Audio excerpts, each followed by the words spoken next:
Tinggalkanlah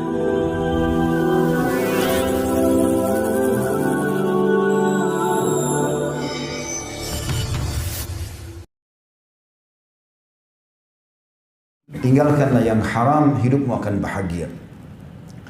Beranjak daripada sabda Nabi alaihi salatu wassalam, dan hadis ini hadis yang sahih riwayat Imam Ahmad. Kata Nabi SAW, innaka lan tada' syai'an lillahi azza wa jal illa bidzalika Allahu bihi ma huwa khairun laka minhu.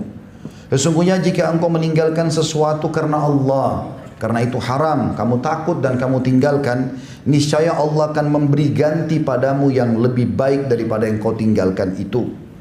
Banyak sekali hal-hal yang telah Allah subhanahu wa ta'ala jelaskan di dalam kitabnya, juga dijelaskan oleh baginda Nabi alaihi salatu wassalam sebagai utusannya.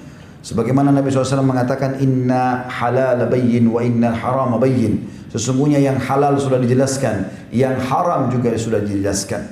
Jadi semua sudah jelas bagi kaum muslimin, mana yang boleh, mana tidak boleh. Semua yang halal kita disuruh nikmati, dan ini sifatnya jauh lebih banyak daripada yang haram.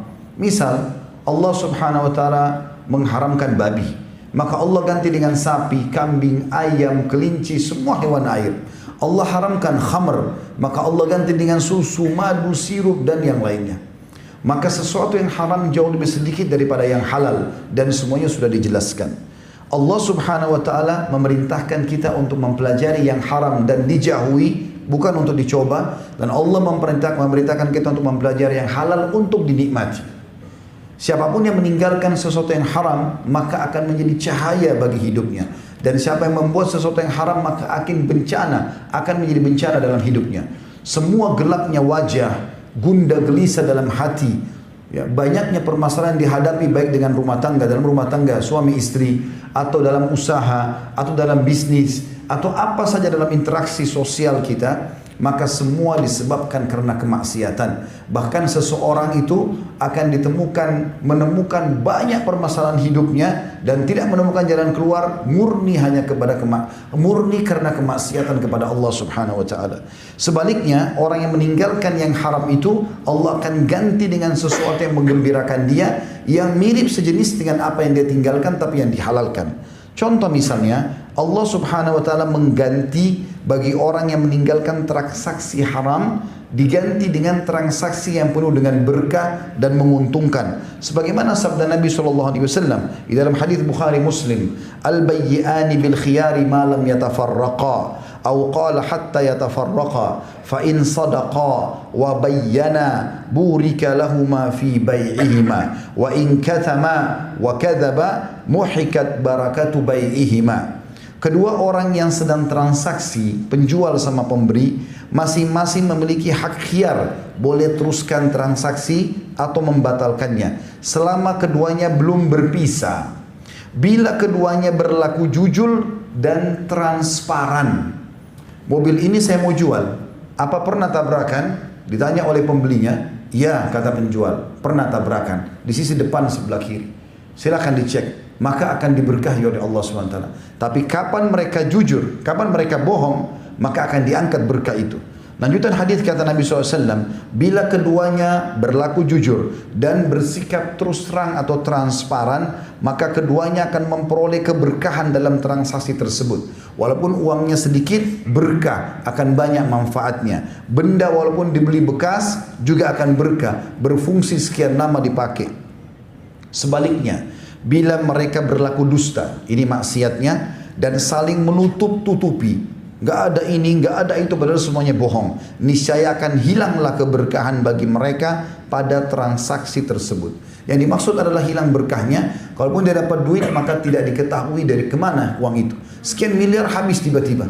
Atau bahkan mendatangkan penyakit-penyakit atau masalah-masalah yang berat dalam rumah tangganya. Mungkin dia nikmati hari ini rekreasi sama keluarganya, maka dalam perjalanan rekreasi tersebut akan terjadi pertengkaran. Bahkan bukan mustahil terjadi kecelakaan dan perceraian. Begitu juga teman-teman sekalian, bagi orang yang meninggalkan sifat pelit dan bakhil yang dilarang dalam agama, lalu dia ganti menjadi dermawan, dia royal di jalan Allah, maka Allah pastikan akan memberikan dia keuntungan di setiap transaksinya. Sebagaimana Allah sebutkan dalam surah At-Taghabun ayat 16, A'udzubillahi minasyaitonir rajim. Wa may yuqa syuhha nafsihi faulaika humul muflihun. Dan barang siapa yang dipelihara dari sifat kekikiran darinya, artinya dia dermawan, maka mereka adalah orang-orang yang selalu diberikan keuntungan. Bagi orang yang meninggalkan sifat sombong dan membangga-banggakan diri, lalu dia beralih kepada sesuatu yang diperintahkan, yaitu tawadhu dan merendah, maka dijanjikan oleh Allah SWT derajatnya akan ditinggikan di dunia dan juga di akhirat. Di dalam sebuah hadis yang sahih riwayat Imam Muslim,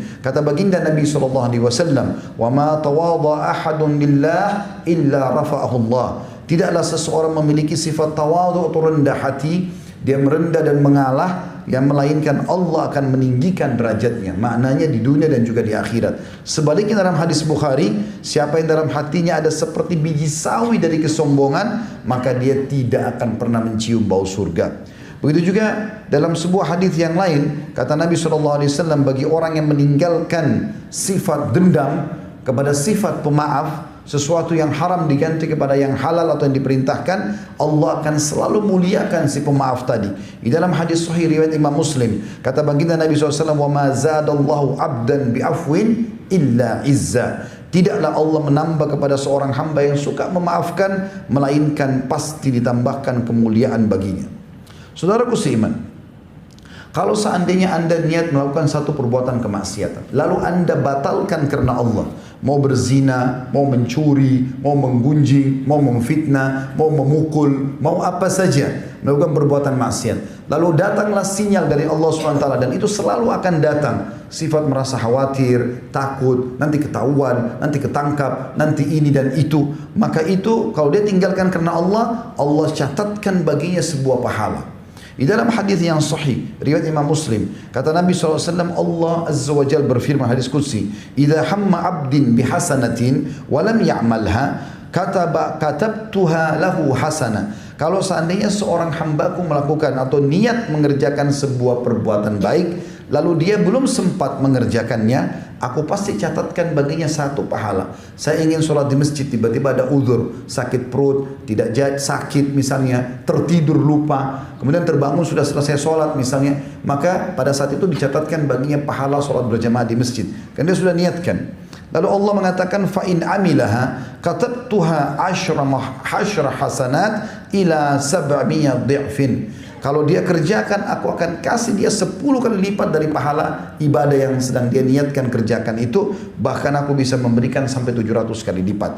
Wa idza hamma bisayyi'atin, kalau hambaku itu niat mengerjakan perbuatan dosa, walam ya'malha, lalu dia batalkan, takut kepada Allah, tinggalkan yang haram, lam aktubha alaih, saya tidak akan catat baginya dosa walaupun dia sudah niat. Fa in amilaha katabtuha sayyi'atan wahida, kalaupun dia kerjakan, aku akan catat baginya satu dosa saja. Di dalam riwayat yang lain mirip dengan ini, dan ini hadis riwayat Muslim juga, saya langsung terjemahkan karena hadisnya cukup panjang. Allah Subhanahu wa taala berfirman, apabila hambaku berkeinginan untuk mengerjakan kebaikan, maka aku menulisnya atau menulis untuknya satu kebaikan selama dia belum melakukannya. Walaupun dia belum melakukan, dicatatkan satu pahala lengkap. Jika dia melakukannya, maka aku menulisnya sebagai 10 kebaikan. Dan apabila dia berkeinginan untuk melakukan satu kejelekan atau yang haram, maka aku akan mengampuninya selama dia belum melakukannya. Namun jika dia mengamalkannya atau melakukan perbuatan dosa itu, maka aku menuliskan untuknya satu kejelekan. Dan Nabi SAW bersabda, lanjutan hadisnya adalah, lalu malaikat berkata, wahai Rabbku, ini adalah hambamu yang ingin berbuat jelek, maka Allah lebih mengetahui keadaan hamba tersebut, maka Allah berfirman, kalian awasi saja dia.